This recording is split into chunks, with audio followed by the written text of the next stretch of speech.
Welcome to episode 114 of the High Volume Hiring Podcast. I am Stephen Rothberg and almost made a mistake about what episode number it was.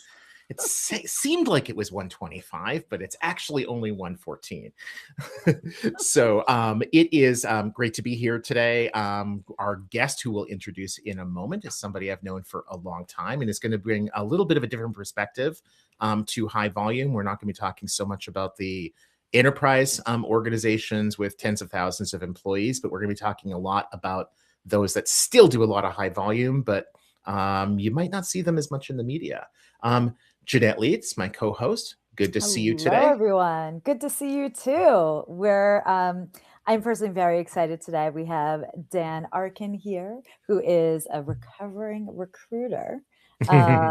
And also known as the co-founder and CEO of JobScore.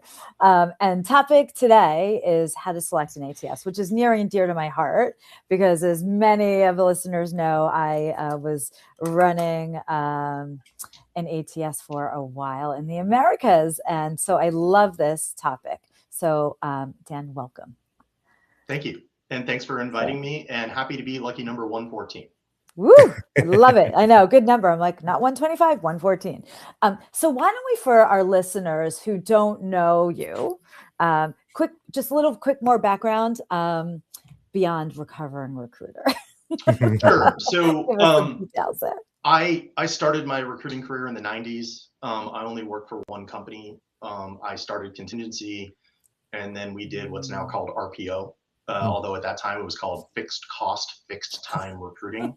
I think RPO is a lot better than that. Well, you know, again, I've been doing this too long. The company that I worked for built and spun off Hot Jobs, which was one of the first big job boards and invented a lot of what's industry standard now. And then we built one of the first web-based ATSs. I built their Silicon Valley office, hired and trained a team of recruiters, ran RPO for a bunch of tech companies. And then when sort of things went south in the early 2000s, I had an idea which morphed into what's now JobScore, which has been live since 2008. I'm still the head of product. So if you get to a certain level of excellence, and as far as I know, I'm the most experienced product manager working on recruiting products on the planet. I'm doing it nonstop since 2003. So I guess I know where some of the bodies are buried, and I bring a decent historical perspective to the business. Even if I'm not up on all the latest and greatest, I kind of know where stuff came from, and that's really where we've come from. And I mostly recruited for smaller businesses, and that's really sort of where I'm good. So helping organizations from basically no recruiter to maybe a half-time recruiter to one recruiter to a small recruiting team, and everything involved in people, process, and technology. Doing that is what I've spent my career working on. I love it. The background is just like fantastic. It's like all sides. So I'm going to kick off with the first real question. I'm like stealing it away from Stephen because I could see him like pumping at the bit. Well, you're the one of the two of us who is actually like knowledgeable about this space. So yes. So one thing that I have always said, and I'd love to like get your perspective on it, is, ATSs are not a one size fits all. It depends on your organization, depends on the kind of recruiting, high volume recruiting, franchise, but like there's nuances there. So, in all of your experience, maybe you could just share with our listeners a bit when they're actually going to market to select an ATS, what sort of things should they really be truly thinking about? And like, what questions should they be asking to potential?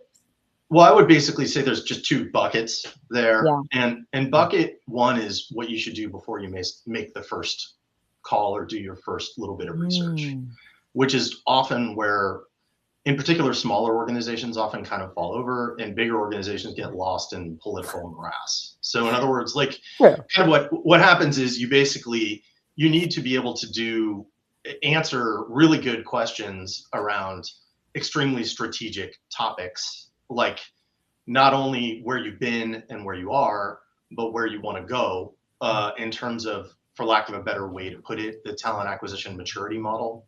So in other words, you want, and by the way, this is not standardized in the industry, which is even more problematic.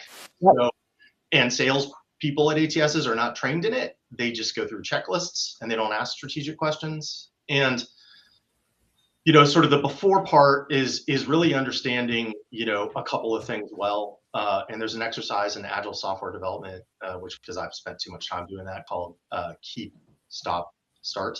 Yes. Basically, you should be able to talk for 10 minutes about the answer to keep, stop, start. So in other words, you should be able to be very articulate about where you are, where you suspect there's pain, where you're doing well and what you don't want to lose, what you want to improve, what you want to improve as part of selecting a new system. And it's top 5, 10, 15 areas you might want to improve over the next, say, 2 to 5 years, because talent acquisition isn't static. And a lot of the position people make very static decisions. And the truth is, this involves getting the most senior people in your organization involved in figuring out how they want to spend all their money and win in the market, which is what talent acquisition does. But it's not treated like that sort of strategic initiative. They're normally coming at it from, oh, cost savings. What's the cheapest? How do I not spend $3 more grand? Yep. Do you know what I'm saying? How do I make so-and-so happy? And the hard work should happen before you go look for an ATS. And often it's baked into the process and you end up with weird decisions. So that's the first thing. You know, and then the second thing, you know, is really in the, and if you know that, you're just going to make a better decision if you're not trying to do both at the same time. Does that make sense? And then the next of it is in the midst of the process, it's what to look for in a vendor. And some checklist items that are super important are overlooked. And just a couple of examples is like, how quickly do you respond to requests? What's your CSAT score? How long tenured are your employees? Am I going to get someone who actually knows what's going on? Do you know what I'm saying? Like, so like they're very simple, simple vendor questions that people don't ask often enough. And that's partially my frustration. Our answers to those questions are good. Do you know what I'm saying? But like, so you're like, ask me about them. Well, yeah, exactly. But you can't, you know, but the truth is I shouldn't be telling them that. They should be asking me like, you know, what's your rebuy rate? So when, you know, what's the main reason that you lose customers? Do you know what I'm saying? Like, we don't get asked these questions, and good companies know the answers and are proud of the answers to those questions. And they're just not asked as often, in my opinion, as they should be, because they're what matters. So in some, I've been talking too long, but like people look at it as this very narrow transaction of this problem we have today based on someone yelling. And it's like, that's often not a great way to make a decision about the platform that your company is going to use to figure out how they're going to spend like 80% of their money, which is what recruiting systems are. So it's like, it's just like, so okay, why is this why are you treating this like a simple transactional decision? And so speaking of questions to ask, one that I definitely wanted to get out, because I think it's front of mind for everybody right now, are 2 little letters, A followed by the letter I. There's a lot of news about ATS vendors, organizations that are sort of adjacent to ATS, being investigated, being sued, losing customers, not signing. I mean, there's just like a lot of trouble. And at a high level, it's sort of like, I don't know why anybody is trusting the AI to be making hiring decisions. No one should trust an AI to make a hiring decision. Clearly that's insane. So and we were talking a little bit about this in the green room, and I thought your answer was interesting about, I think that there is this perception in especially organizations doing a lot of business, hiring, whatever, that they have to use AI. And what, for the audience, what are your thoughts about ATS and how important it is that they use AI to help the recruiters do their jobs better, rank, match, score?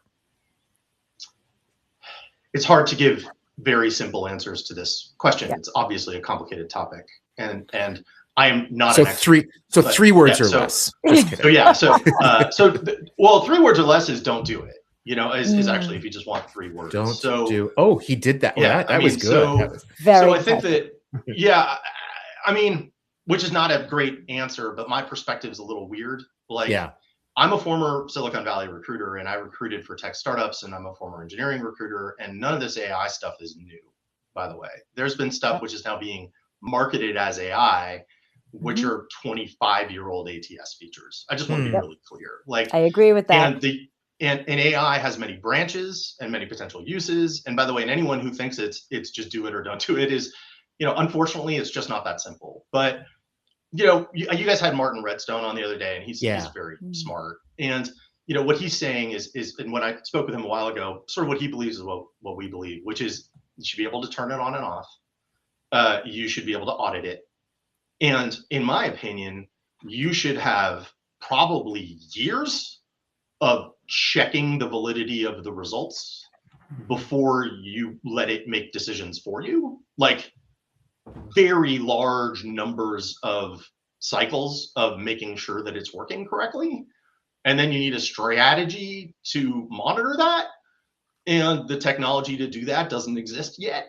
So, it's leading edge stuff. And I've been in recruiting a long time, and leading or bleeding edge. It went from bleeding edge 2 years ago to leading edge now. Does that make sense? It's no longer, it's like, this is something you need to learn about.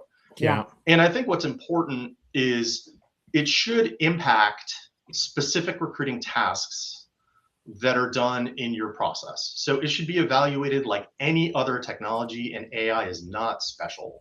So at the end of the day, what AI will do is automate things that happen in the real world in a slow and expensive way. Just like any other recruiting technology feature, there is nothing different. The only thing that's happening potentially that's different is there's more risk. So at the end of the day, and it's risk to your candidate experience, it's risk to, the legal risk, employee people might quit. Like, there's lots of, if you put this stuff in, it is potentially more impactful, say, than putting in calendar self-scheduling in terms of risk, but it's not that much more impactful in terms of productivity value. Does that make sense? Like, so at the end of the day, the way that we think about it, and we're about to roll out some of our first AI stuff very cautiously, is really just the use case. Does that make sense? And the only other thing I'll say is it's much more interesting in terms of evaluating it for things that you're not doing that you should be. So in other words, for instance, we're not sending emails to update candidates to let them know what their status is, because no one has time. So can I set it up in a way that I'm comfortable with, where it drops a weekly update to say you're still in consideration, and set it and forget it? That's rather than it can do it better. So does that make sense? So in other words, AI, mostly based on our tests and talking to the market, sort of does things in a mediocre way with relatively low effort to start and relatively high effort to perfect and manage. And you just got to treat it use case by use case. Yeah. I've heard it described by a lot of people. Sort of the best way to think of it is a good intern. And I don't think that any organization should essentially turn over its decision-making about who to hire and who not, who to interview and who not, to an intern, good or not. That's an excellent analogy. And the good way to think about it, and that's the reason that's a great analogy, is, all right, look at the experience delta between the hiring manager often and the intern, and look at the accountability. Do you know what I'm saying? Is it the chicken level of commitment or the pig level of commitment to the decision? Does that make sense? And how much effort is it going to take to train the intern to be able to operate at that level? And that's what you're looking at doing, because the AI is not going to do that for you. Like, you're going to have to put in the effort to make that happen. And we're getting better at that. Like, the technology is moving very quickly, but it's just, I encourage people, when people come and ask me, I say, well, where is the inefficiency in your process that you think AI might be able to add value? And those are valid conversations. Yeah. And then what is it that you're not doing that's keeping you up at night? Do you know what I'm saying? In terms of that talent maturity model, we aren't doing these things. And, can AI help you do that in a way that's acceptable to your values and culture and process? And, but it's not an ATS question. It's a use case question. It's literally. I totally agree with that. The only thing that I will say, though, about people talking about hiring people I don't even need to engage with.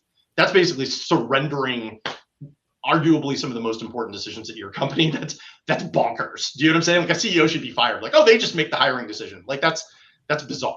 Do you know what I'm saying? Like, that's a level of training that I have as someone in small business. For a smaller business to have that amount of data to train that accurately is almost unfathomable at this point. Yeah.